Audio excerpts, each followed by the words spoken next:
ระวังเรื่องเลยเห็นเป็นหน่วยเขี่ยกูโม่สบายดีทุกคน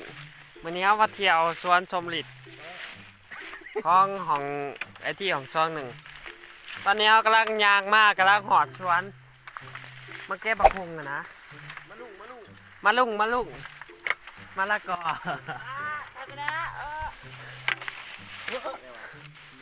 เว้ยเครื่องของข้าเว้ยหอนแดดเว้ยก็จะขึ้นจังไงวะนี่มันต้องเข้ามาอีกเนาะเบิ่งสิพาไปเบิ่งเดี๋ยวสิพาไปเบิ่งทางข้างโคตรร้ายเลยโคตรเยอะเอาด้วยได้ดิ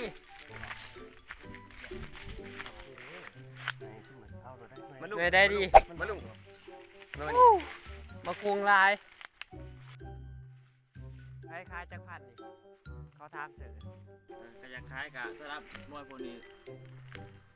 3-4-5,000 3-5 หาวตก3-5ถ้ามากุ้งกิโลอะไรวะกิโลนึง2,000อยากกินก็มาเลยน้ำส้มลิดได้ส้มลิดสิพากินมาคุงถ้าดับผู้ใดที่สนใจอยากสร้างกะสร้างได้เนาะสิมีเบอร์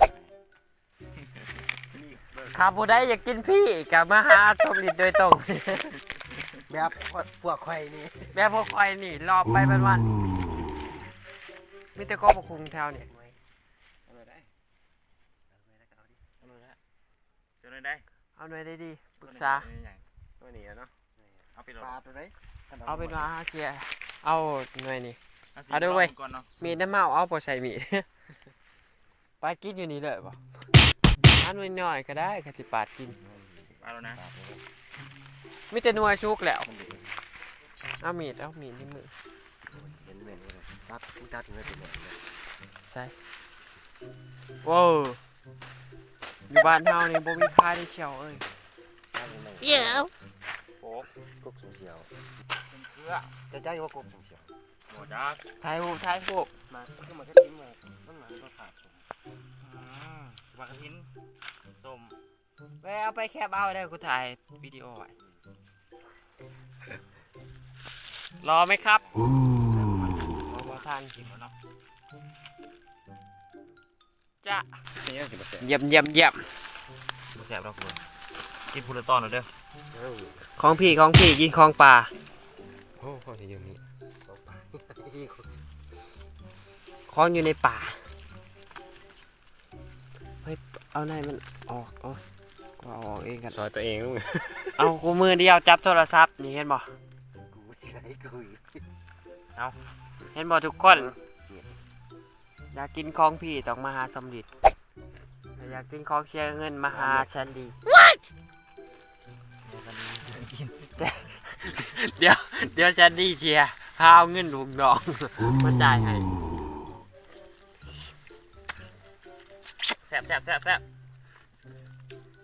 บไว้คลองไปเชียร์เงินอิ่มจังตั้งกินมาเปียกแล้วก็ไม่กินแบบมึงผมมียังตื่นเช้ามาบริเวณนี้ต้องกินอย่างเดียว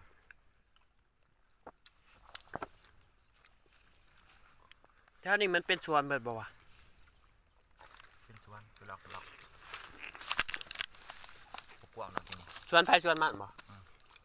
กว้างดอกสวนตะกองอยู่นี่ก็จุประมาณอยู่3 เฮกตาร์กว้าง3 เฮกตาร์ให้พ่อแม่มาขอสมฤทธิ์เด้ออยากกินพี่บ้าแล้ว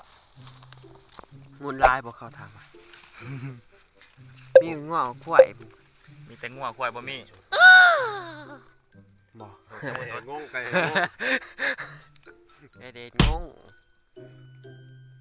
กูขอไปภาษาคนบ้าแหละโอ้ใจต้นมันกัดมุงเลยนะผมบ่หาผมอย่างไรผมมีพายเปลือกให้กูใส่มือเดียวในการกินตอนนี้เฮากำลังลงป่าโอ้ผมมึงก็กินเฮาก็เห็นกบประคงแถวนี้เฮาก็บ่ฮู้ว่ากบประคงไผ่ไม่อร่อยเฮา เขาก็เลย กินของสด ก็ใช่ได้ มันจะโซดห่อนๆได้ปีนจะกงเลย จดๆตอนเนาะกินคืออย่าง อันนี้จะว่าบอกเปลือกนี่ทั้งตัวเปลือกเนี่ย ต้องลงกูถ่ายติดไผวะโอ้บักกะสิเก็บบักคุงเมื่อผากทุกคนไอ้ที่ของช่องหนึ่งยายเขาอยากกินน้ำเอามากินอ่างเขา คนมาเบิ่งเนาะนี่ลักษณะนี่แม่นห้อยเฮ็ดกินมุ้งนี่เนาะ ใช่ แม่นอีกโดนผีล้วนแต่มันตกมันโดน ทางขางของแถวนี้มันจะเป็นสวนมันแล้วเราไปมันจะเป็นไฮของเขาแบ่งผ่ากันแล้วเขาชิกันหัวไหวอยู่แถวนี้มันจะมีบักพริกขนาดโกบักพริกยังมีโกบักพริกแล้วก็โกยังวะโกบักคุง ให้มันหาตัดใหม่ถึงเดียว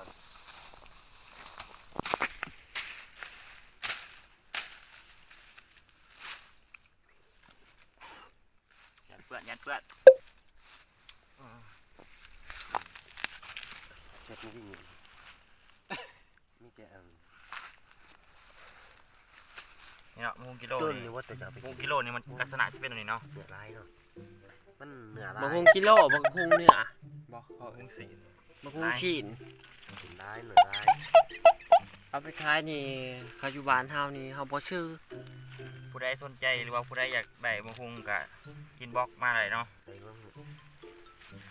กินบอกมาได้เพชรคนหน้าตาดี ตัวนี้ของแท้มึงถิ่มซะตัวนั้นนะ หึ กูจะให้มันกินตัวนี้นะ มันบ่เบิดตัวนี้มันบ่เบิดแต่เขาอยากกินน้ำมันนะกินอ่างเขา อยากไปดู แพบเลยทีมได้ชัดตัวนี้ อุตรากระแสพูดกันเดี๋ยวว่ากูอยากให้มึงลอกตัวนี้นะทีม ว้ายปะกวงมันมีอันเดียวจะได้น้อยปลาก่อนกูกิน เมื่อแต่ละทีเดี๋ยวตัวนี้แล้วเมื่อที มีเป็น2-300หน่วยพวก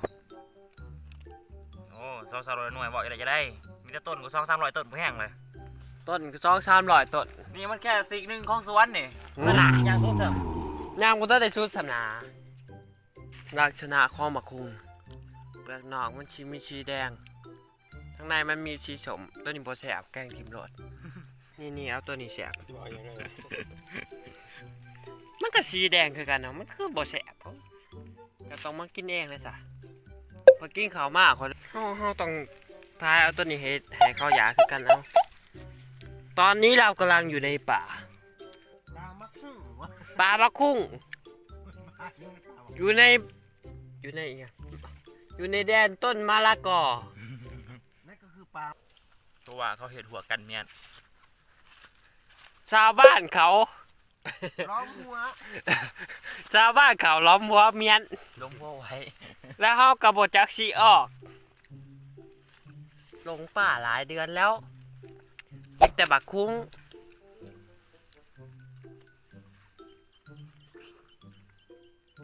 ต้นกล้วยพายเว้ยเนี่ย โอ้ยต้นกล้วยเขาดูจิ๋มมันเป็นกองมันกองกันอยู่แดน โอ้เขาดูทีมเนี่ยมันกองกันแล้วมันก็ขึ้น อืม ของปลานี่ขนาด ของป่ามันเป็นคนปลูกเอง มันเป็น ข ข อ อง ง ป่า ปลาเกินของกลางมันอยู่กลางแดนปลูกอยู่มันเกิดบ่ได้ เอาอะไรตัวไปต้มนี่แหละตัวบอกวางเขาไปนะ ไอ้กวาน เห็ดหวานอ่ะ ถั่วดินนี่บ่ถั่วดำนี่ ตัวดำเลย ในถั่วดำกินแบบสไตล์ไทยบ้าน โอ้ยมีน้ำมันบ้านทำเป็นนานแล้วได้ นานแล้วรอคือกูนี่ละแม่นบ่ใส่มันนี่หน่วยชุกเขาเอิ้นบักคุงอิหยัง แล้วก็ตัวดิ บักคุงหยังวะบักคุงหยังนี่เขาเอิ้นเว้ยบักคุงสิงคโปร์บักคุงกิโลบักคุงไทยบักคุงสิงคโปร์บ่จักดอกจักบักคุงหยัง What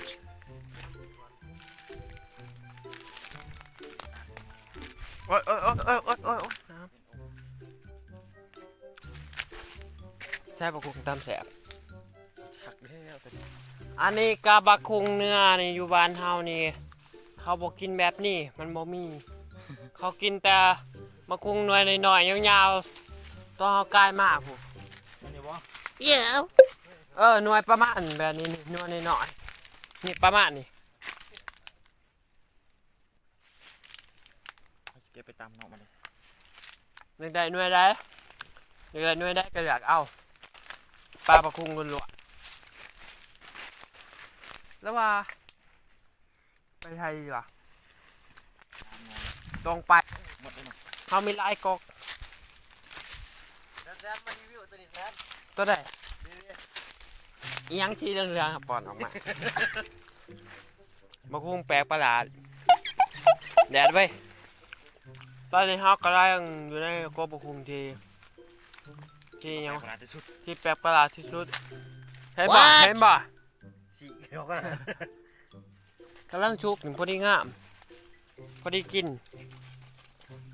พอดีแสบนะผมคุงตัวนี้ ได้หงแต่หนึ่งต้นหนึ่งไปรีวิวมันแน่ผมกับพ่อ ใช่โอ้บะคุง กิโล บะคุงต้นแค่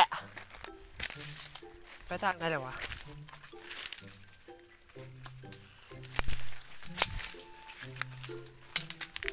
ก็เอาไปทำหน่อยเลย นี่ก็คือบะคุงแค่ต้นหน่อย เก็บไปเชื่อ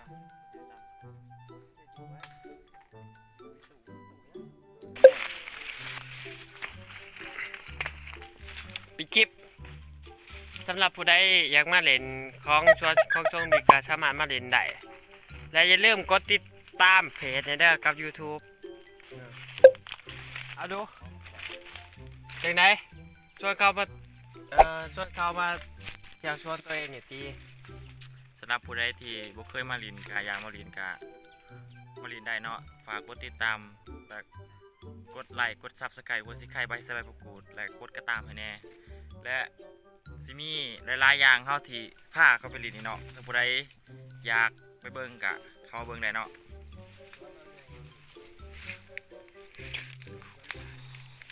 บ่ไปเล่นเนาะบ่แสบบ่คงบ่แสบ เอ้า